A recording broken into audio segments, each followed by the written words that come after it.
Mga asawa para sa mga taga-Benjamin. Ika-21 kabanata. Doon sa Mizpa, nangako ang mga Israelita na hindi na nila papayagang mag-asawa ang mga anak nilang babae ng mga taga-Benjamin. Pagkatapos, pumunta ang mga Israelita sa Bethel at umiyak ng malakas sa presensya ng Diyos hanggang gabi. Sinabi nila, "O Panginoon, Diyos ng Israel, bakit po ba nangyari ito? Ngayon nabawasan na ng isang lahi ang Israel." Kinaumagahan, gumawa sila ng altar at nag-alay ng mga handog na sinusunog at mga handog para sa mabuting relasyon. Pagkatapos nagtanong sila, "May lahi ba ng Israel na hindi dumalo nang nagtipon tayo sa presensya ng Panginoon sa Mizpa?" Nang panahong iyon, naipangako nila sa presensya ng Panginoon na ang sinumang hindi dadalo roon ay papatayin. Nalungkot ang mga Israelita sa mga kadugo nilang lahi ni Benjamin. Sinabi nila, "Nabawasan ng isang lahi ang Israel. Saan pa tayo makakakita ng mapapangasawa ng mga natirang lahi ni Benjamin? Nangako kasi tayo na hindi natin papayagang mapangasawa nila ang mga anak nating babae." Nang nagtanong sila kung may lahi ng Israel na hindi nakasama nang nagtipon sila sa presensya ng Panginoon sa Mizpa, nalaman nilang hindi dumalo ang mga taga-Jabes Gilead. Dahil nang binilang ang mga tao, wala ni isa mang mga taga-Jabes Gilead ang nandoon. Kaya pumili ang mga mamamayan ng 12,000 matatapang na sundalo at pinapunta sa Jabes Gilead para lipulin ang mga taga roon, bata man o matanda, lalaki o babae, maliban lang sa mga dalaga.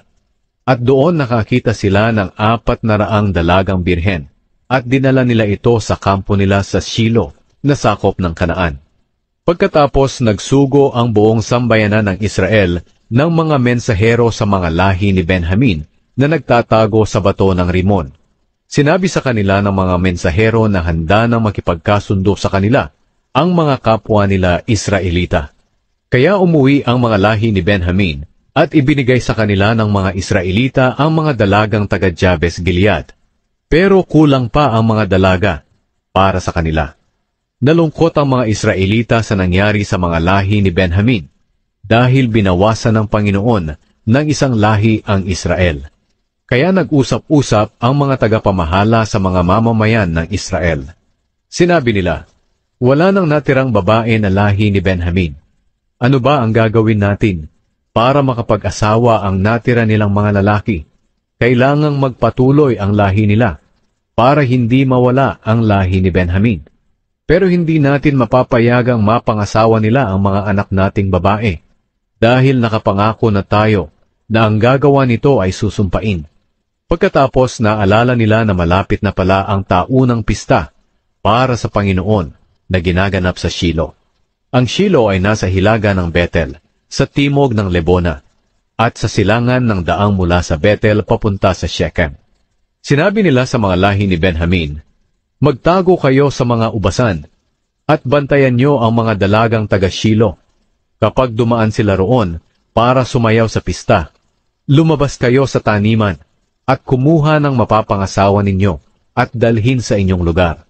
Kung magrereklamo sa amin ang kanilang mga ama o mga kapatid na lalaki, ito ang sasabihin namin sa kanila. Nakikiusap kami na pabayaan nyo na lang sila, dahil kulang ang mga dalagang nakuha natin noong lusubin natin ang Jabes Gilead. Wala kayong pananagutan dahil hindi naman kayo pumayag na mapangasawa ng mga lahi ni Benjamin ang mga anak ninyong babae." Kaya ginawa ito ng mga taga-Benjamin. Nagsikuha sila ng mga dalagang sumasayaw at dinala pa uwi bilang asawa. Pagdating nila sa kanilang lupain, ipinatayo nilang muli ang mga bayan nila, at doon sila tumira. Umuwi rin ang iba pang mga Israelita sa sarili nilang lupain, at sa sarili nilang angkan at pamilya. Nang panahong iyon, walang hari sa Israel. Kaya ang bawat isa ay gumagawa ng kahit anong gusto nilang gawin.